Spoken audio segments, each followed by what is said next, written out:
Hi friend, good morning to all of you. आज हम लोग पढ़ने वाले हैं डाइस। देखिए, डाइस क्या होता है। डाइस दो प्रकार का होता है। डाइस मतलब पासा। पासा के बारे में पढ़ने वाले हैं। एक होता है मानक पासा, दूसरा होता है साधारण पासा। ठीक है। Standard dice, ordinary dice.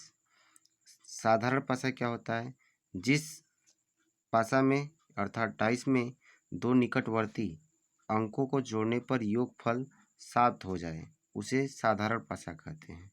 जैसे यहाँ पे देखिए, 4 और 3 को अगर हम जोड़ दे रहे हैं तो 7 हो जा रहा है। ठीक है। तो ये आपका कौन सा पासा होगा, ये आपका जो होगा साधारण पासा कहलाएगा। अब यदि विपरीत अंक की बात की जाए तो देखिए, विपरीत अंक क्या होता है, छिपा हुआ अंक विपरीत अंक कहलाता है।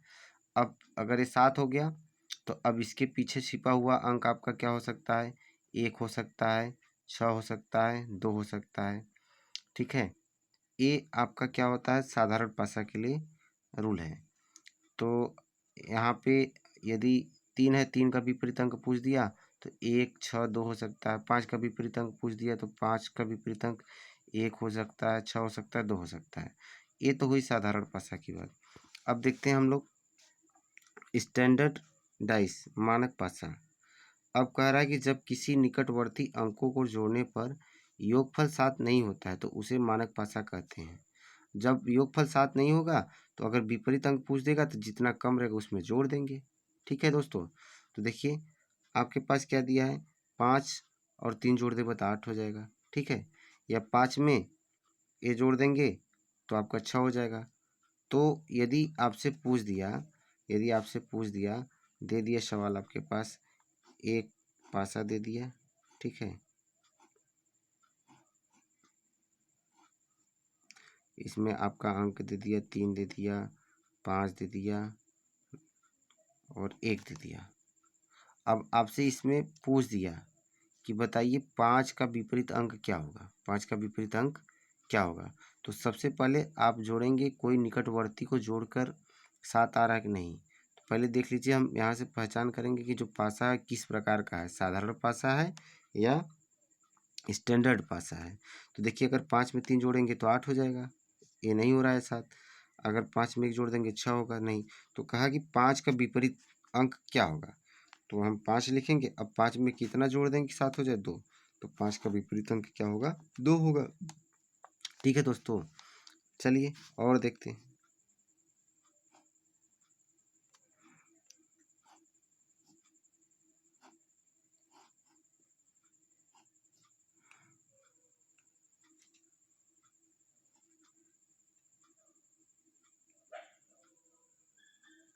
देखिए, आपके पास ये दे दिया दिया है, 3 दिया है, 6 दिया है, 2 दिया है। अब पूछ दिया आपसे, बताइए 6 का विपरीत अंक क्या होगा। तो पहले जो पासा आपके पास है उसमें आपको देखना पड़ेगा कि किन्हीं दो निकटवर्ती का योग क्या आपका 7 आ रहा है। देखिए, 6 में अगर 2 जोड़ देंगे तो 8 हो जाएगा, नहीं होगा। 6 में 3 जोड़ देंगे तब 9 हो जाएगा। तो 6 का अगर विपरीत अंक पूछा है तो हम 6 लिख लेंगे। अब कितना 7 होने के लिए चाहिए, 1। तो 6 का विपरीत अंक क्या होगा, 1 होगा। 3 का विपरीत अंक पूछ दिया तो 3 में कितना जोड़ देंगे, 7 हो जाएगा, 4। तो 3 का विपरीत अंक कितना हो जाएगा, 3 का विपरीत अंक कितना हो जाएगा, 4 हो जाएगा। ठीक है। जोड़ने पे 7 आना चाहिए, इसको जोड़ दिए 7 हो गया। ठीक है। इसी प्रकार अगर 2 का विपरीत अंक पूछ दिया तो 2 में कितना जोड़ देंगे, 5। तो 7 हो जाएगा। 2 का विपरीत अंक कितना हो जाएगा, 5। ठीक है दोस्तों, चलिए और देखते हैं।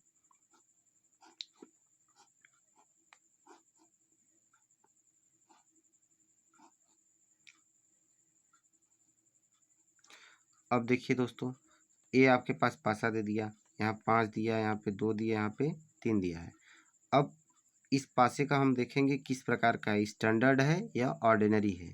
तो देखिए, 5 में 2 जोड़ देंगे तो 7 हो जाएगा। अब हम जानते हैं कि जब दो निकटवर्ती अंकों को जोड़ने पर योगफल 7 होता है तो उसको हम साधारण पासा कहते हैं। तो इसको जोड़ दे रहे हैं तो 7 हो जा रहा है। अब पूछ दिया कि 2 का विपरीत क्या होगा, तो 2 का विपरीत हो सकता है आपका क्या, 1 हो सकता है, 6 हो सकता है, और क्या हो सकता है, 4 हो सकता है। ठीक है। क्योंकि इसमें 3 दिया है, 5 दिया है। 3 का विपरीत क्या होगा, 3 का विपरीत भी हो सकता है, 1 हो सकता है, 6 हो सकता है और 4 हो सकता है। 5 का भी विपरीत क्या हो सकता है? 1 6 4। ठीक है, तो ये आपका इस प्रकार से होता है। ठीक है दोस्तों, हम सब और भी पढ़ेंगे और मेहनत करेंगे। मिलेंगे आप सबसे अगले वीडियो में नए सवाल के साथ। ठीक है दोस्तों, आप सबको समझ में नहीं आया होगा तो कमेंट ज़रूर करिएगा। ठीक है, best of luck for your examination. यदि नहीं समझ में होगा तो एक बार कमेंट ज़रूर करिएगा। धन्यवाद।